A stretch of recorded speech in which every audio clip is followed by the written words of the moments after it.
Big boss Malayalam season 7 ഇപ്പോൾ കുറച്ച് ദിവസങ്ങളായിട്ട് ആദിലയും നൂറയും പ്രേക്ഷകരുടെ സിമ്പതി പിടിച്ചുപറ്റി വോട്ട് നേടാനുള്ള ശ്രമങ്ങളാണ് നടത്തുന്നത്. അത് മാത്രമല്ല, ജെൻഡർ കാർഡ് ഇറക്കി കളിക്കുന്നുണ്ട്. ബിഗ് ബോസ് ഒരു മെയിൽ ഷോയാണ് എന്നാണ് എല്ലാവരും പറയുന്നത്. അതുകൊണ്ട് തന്നെ പെണ്ണുങ്ങളൊന്നും വിന്നറാവില്ല എന്നാണ് ആദിലയും നൂറയും സംസാരിക്കുന്നത്. വന്ന സമയങ്ങളിലൊക്കെ ബിഗ് ബോസ് ഷോയിൽ ആൺ പെൺ അങ്ങനെയൊന്നുമില്ല, എല്ലാവരും ഒരുപോലെയാണ് എന്ന് പറഞ്ഞ് നടന്നവരാണ്. ഇന്നലെ ടാസ്ക് എല്ലാം കഴിഞ്ഞ് രണ്ടുപേരും ഇരുന്ന് സംസാരിക്കുകയാണ്.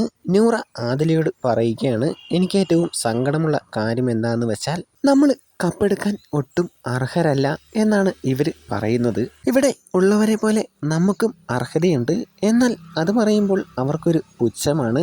ഈ അവർ എന്ന് ഉദ്ദേശിക്കുന്നത് അക്ബർ, ആര്യൻ, നെവിൻ ഇവർ 3 പേരെയുമാണ്. പിന്നെ ആര്യനൊക്കെ പറഞ്ഞിട്ടുണ്ട്, ഇതൊരു മെയിൽ ഷോയാണ്, ആണുങ്ങൾ മാത്രമേ ബിഗ് ബോസിന്റെ വിന്നറാവൂ. അതുകൊണ്ട് തന്നെ എനിക്ക് വിശ്വാസം നഷ്ടപ്പെട്ടു, നമ്മളൊന്നും ടോപ്പ് 5-ലും വരില്ല, വിന്നറും ആവില്ല എന്നാണ് നൂറ ആദിലയോട് പറയുന്നത്. നൂറ ഇങ്ങനെയെല്ലാം പറയുന്നത് പ്രേക്ഷകരോടാണ് എന്നാണ് എനിക്ക് തോന്നുന്നത്. കുറച്ച് സിമ്പതി കിട്ടിയാൽ അത്രയും വോട്ടും കൂടെ കിട്ടുമല്ലോ.